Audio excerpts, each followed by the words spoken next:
From all of us with the Frederickson Center for Faith and Church Vitality, greetings to friends near and far. For our fall season of video chapel broadcasts, we're changing things up a bit, moving from the Zoom call format to a video stream with past recordings housed on our YouTube channel. We remain invested in your prayer requests and will still offer them during our broadcasts. You can send them our way using the OU website. You click on the chapel icon, or via email, our Facebook page, or chatting with one of us, or leaving a voicemail message. Over the summer, we had an overwhelming number of similar comments, conversations, and survey responses from all aspects of our programming participants: high school and college students, active and retired pastors, caregivers, educators, community volunteers, and all were expressing concern and disappointment in finding tangible tools and useful filters for keeping above the negativity and divisiveness seemingly exacerbated by the fiercely competitive nature of the election season. For this fall, our chapel broadcast will be combined with another of the Frederickson Center's video series, Chaplain's Chat. This modification will allow for chapel sharing of different voices and varied perspectives. We hope to afford contemplation and prayer fodder around roles, reflections, and responsibilities for those to hope and serve as ambassadors of Christ. The theme for today's chapel is, do you do more good than harm? It's my pleasure and my privilege to introduce to you to Joe Kutter. The son and grandson of Baptist pastors, he and his wife Peggy have been married for nearly 50 years and are the proud parents of 4 children and grandparents of 11. Dr. Kutter spent 39 years in American Baptist pastoral ministry in Michigan, New Jersey, Kansas, additionally serving as president of the American Baptist Ministers Council, chaplain to the General Board Executive Committee of the American Baptist Churches USA, and has held a variety of regional and community leadership roles. He's led national programming to bolster and affirm supporting active clergy, and is the author of Praying for Ministers. Both personally and professionally, I am a huge fan of Joe's wit, wisdom, common sense, and humble heart. Adept at both Bible study and Bible practice, Joe is indeed a role model ambassador of Christ. Now when Jesus saw the crowds, he went up on a mountainside and sat down. His disciples came to him, and he began to teach them. He said, "Blessed are the poor in spirit, for theirs is the kingdom of heaven. Blessed are those who mourn, for they will be comforted. Blessed are the meek, for they will inherit the earth. Blessed are those who hunger and thirst for righteousness, for they will be filled. Blessed are the merciful, for they will be shown mercy. Blessed are the pure in heart, for they will see God. Blessed are the peacemakers, for they will be called children of God. Blessed are those who are persecuted because of righteousness, for theirs is the kingdom of heaven. Blessed are you when people insult you, persecute you falsely, and say all kinds of evil against you because of me. Rejoice and be glad, because great is your reward in heaven, for in the same way they persecuted the prophets who were before you." Our text for today comes from the Gospel of Matthew, chapter 28, verses 16 through 20. I memorized several versions of it, so the way this comes out will be sort of an amalgam of translations.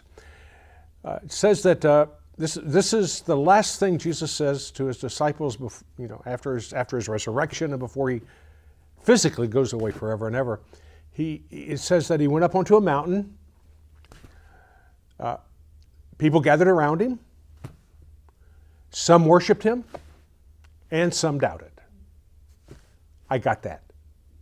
I mean, if I've done about 500 funerals in my life, and I will tell you, if ever I put someone in the grave and 3 days later I see him, I'm going to have some doubts. Okay? Some doubted. Then Jesus said, "All authority in heaven and on earth have been given to me." All authority. "Go therefore and make disciples of all people, baptizing them in the name of the Father, Son, and Holy Spirit, teaching them to observe everything I commanded you, and lo, I am with you always, to the very end, to the end of the age, to the end of time, to the very end." We're going to focus on that early part where Jesus says that all authority in heaven and on earth have been given to me. All authority.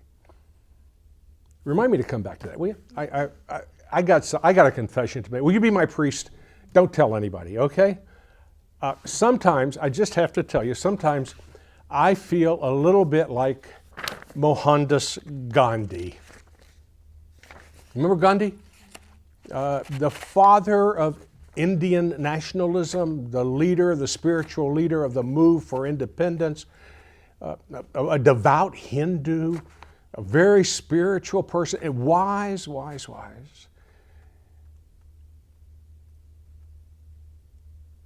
He had a friend, a Methodist friend by the name of E. Stanley Jones. And Jones asked him one time, he said, "Why do you reject Christ?" And Gandhi's answer was this. He said, "Oh, I don't reject Christ. I love Christ. It's just that so many of you Christians don't act like Christ.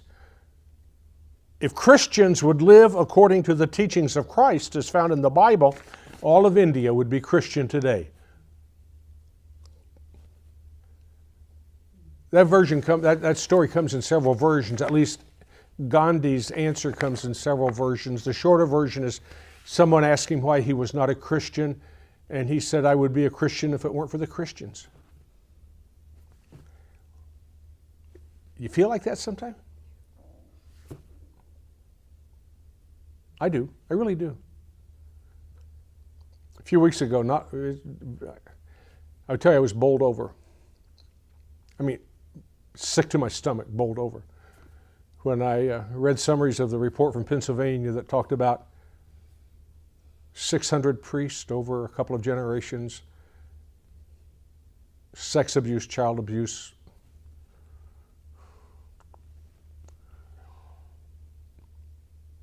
men who have given themselves to the service of Christ, to the service of the church, and yet something in their being causes this or allows it.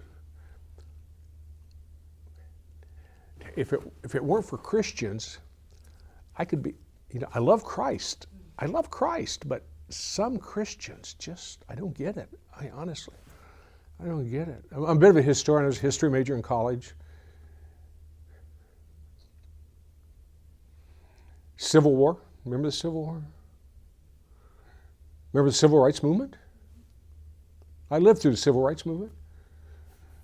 Do you know how many Christians used biblical text to justify slavery and lynching?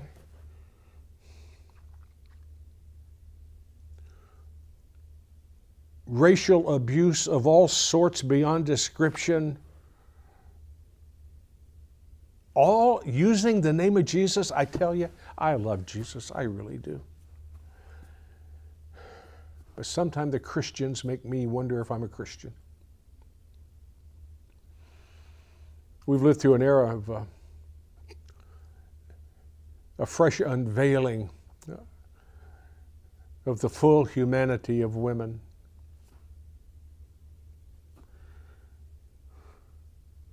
Today,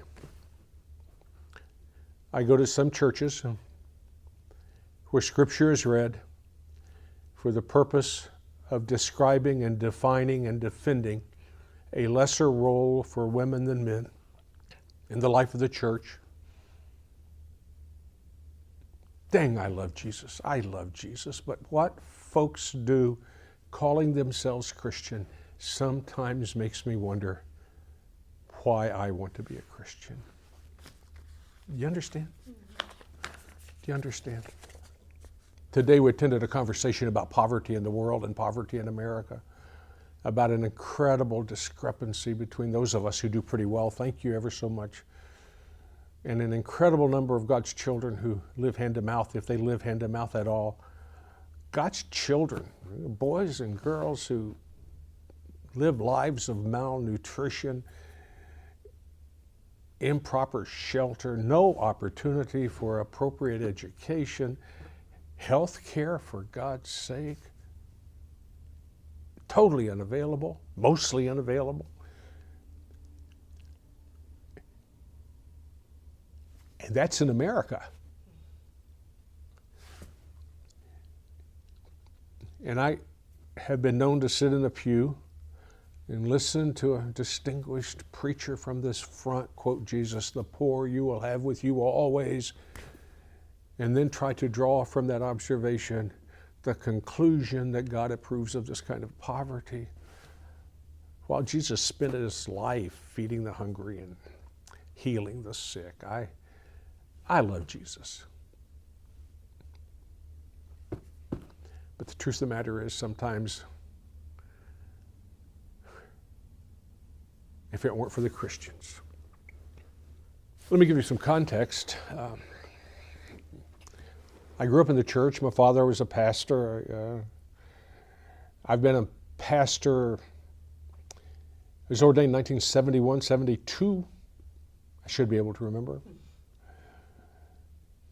Served churches as a pastor until 2008, and then I served my denomination as a minister to ministers, the director of the American Baptist Ministers Council, serving some 5,000 or more pastors across the whole country. It was such a privilege and such an honor.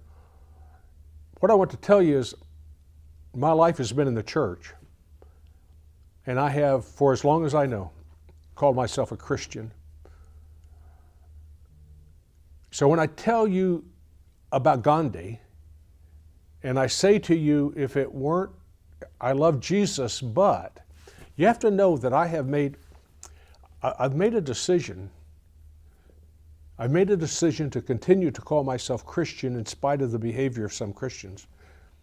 And I have made a decision to follow Jesus in spite of the gross misbehavior of other people who make that same claim. And maybe it's fair to offer up an explanation. Let's return to our text first. Authority, Jesus says, has been given to me. I believe this about Jesus. I really do. I believe this about Jesus. Authority, can come in a couple of shapes or forms, right?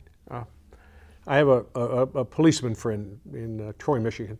He wears stuff around his belt, 27 pounds, including 2 pistols, the ammunition to feed the pistols, handcuffs. This man is equipped to exert coercive force. He's an authority. He has been authorized to use coercive force for the purpose of protecting the rest of us. I think that's probably necessary, but that's not the kind of authority that Jesus claims. He has not used swords and guns and grenades to cause people to follow him. That's not his authority. So let me suggest a different kind of authority. I'm sitting here, so you haven't seen me try to walk. I don't walk very well. And the reason is because of a thing called spinal stenosis. The spinal column in my back got pinched down by arthritis and bulging disc and stuff like that. And the end result was nerve damage and muscle damage in my legs. A little over a year and a half ago, I got onto a table, and they gave me gas, powerful drugs. I was on an operating table for 6 hours, and during that 6-hour time, so they tell me, I don't remember, which is a really good thing. I don't remember. But during that 6 hours, they spent 3 hours with hammer and chisel chipping out arthritic spurs for my spine. Okay, and then they removed the bulging disc. They took the bone that they had chipped, created a powder out of it, mixed it with some kind of magic potions that would promote bone growth.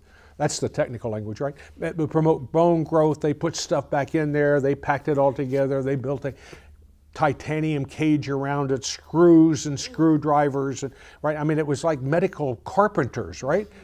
Are you squirming? Well, there's good reason. Why would Joe Kutter, I have graduate degrees, why would Joe Kutter invite any other human being to do that to him? Why? Because of his authority. Because I came to believe that he knew what was at stake. He had the right training, the right education, and the right experience. He knew what was at stake. And this is equally important for Joe.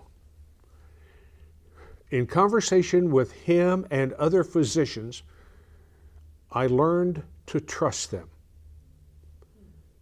So when he said to me, "This is your best option, though it's not a good one," I was ready to believe him and invite him to engage in those macabre treatments of my spine. Okay? Now that combination of knowledge and trust is what I call authority. And that's the kind of authority I believe that Jesus claims for himself in matters of relating to God, to one another, and even in matters how we regard ourselves and relate to ourselves. In those matters, Jesus, I believe, is the authority. So I've made the decision to trust Jesus and to keep focused on Jesus while others may behave in ways that I find reprehensible. I find them reprehensible because of the authority of Jesus. Okay? So the first thing I do is I remember that not everybody who claims the name has made the decision to walk the walk or to follow the path. Keeping focused on Jesus. Now there's an important part of this. Jesus said you have to make disciples, you have to be disciples. That word is discipline. You adopt the disciplines of Jesus, and those disciplines, remember the Great Commandments? Love the Lord your God with the totality of your being. That's a paraphrase if you don't know. Love the Lord your God with the totality of your being, and love your neighbor as you love yourself. Those are disciplines that are involved in following Christ and in accepting his authority. That's what he teaches, therefore that's what we do.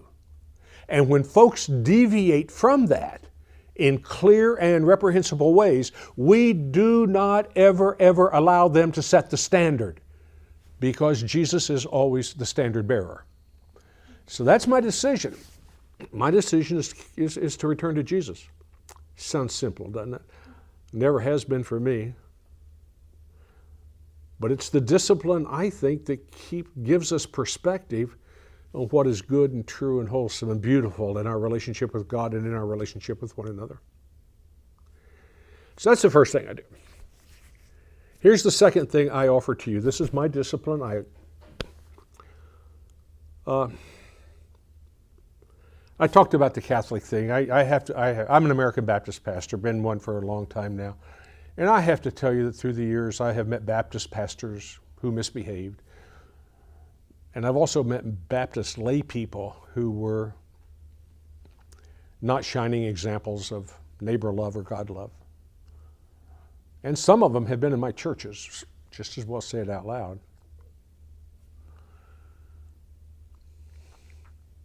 My decision is I simply refuse to allow them again to set the standard.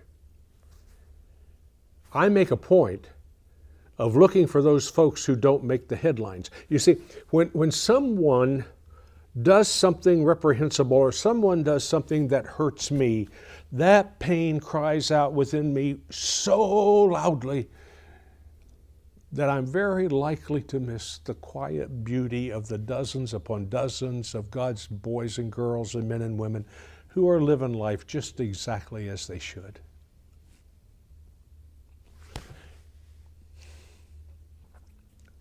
Some years ago, I conducted a funeral. Her name was Jerry. Her husband was Paul. I keep her at the front of my mind. I really do. She comes back. In that particular church, we had a warming shelter for homeless people.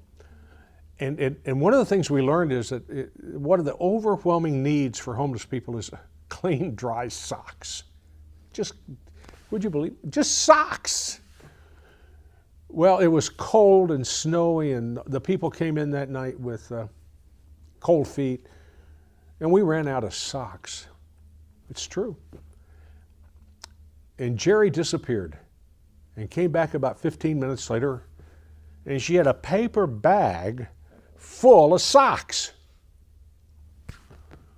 We said, Jerry, where'd you get that? Stores are closed. She said, tomorrow Paul will buy more. And Paul said, yep. You see, I make sure that their story continues to ring true for me when I hear these other stories, because they are the way of Christ. Jerry and Paul were taking a walk one day. It's a true story. And one of the people from the homeless shelter was sitting on a bus bench waiting for a ride, and they sat down to say hello. They'd met him in the warming shelter, and hi, how you doing? What, you know? And he was shivering. He was cold. So Jerry whispers into Paul's ear, and sure enough, Paul takes his coat off and wraps it around the guy. And they head home. What was that about, Paul? Yeah, I got a coat at home. I'll be all right. Those are the stories I remember. I was in seminary when Martin Luther King Jr. was assassinated. That very day, we were scheduled to meet a group of African-American leaders in downtown Chester, Pennsylvania. That African-American city, when we got there, 8 o'clock at night, was just, man, you could feel the tension. It was horrendous. My professor was a little white guy by the name of Kenneth Lee Smith. Dr. Kenneth Lee Smith, PhD from Duke. Thank you very much. And if you forgot it, he'd tell you. Probably a world expert in Reinhold Niebuhr's theology. So until about 11 o'clock that night, we sat in that little basement room and we talked about civil rights and all of the issues as we young white guys tried to understand it, you know. That meeting was over, and we got in our cars and we went back to our homes, back to our dormitories. What I learned later is that when that meeting was over, the police came and picked Dr. Smith up. Why, you say? In that little town of Chester, that night when King was assassinated, the tension, the anxiety was palpable. Dr. Smith had been a part of that community for a long time, and he had worked in that community for a long time. So the police would drive the streets, and when they would see a group of people gathering on a street corner, they would stop, and little Snuffy Smith, Dr. Kenneth Lee, 5'2", Southern twang, bald-headed as he could be, would amble up and say, "What's happening, guys?" And they would say, "Oh, Dr. Smith." He said, "Guys," "this isn't going to help. Go home." He spent the night creating peace in a time of potential conflict. I make sure Ken Smith stays in my memory. Oh, he had personal flaws. But I choose to believe and know that it is only with flawed people that God has a chance to work in our world.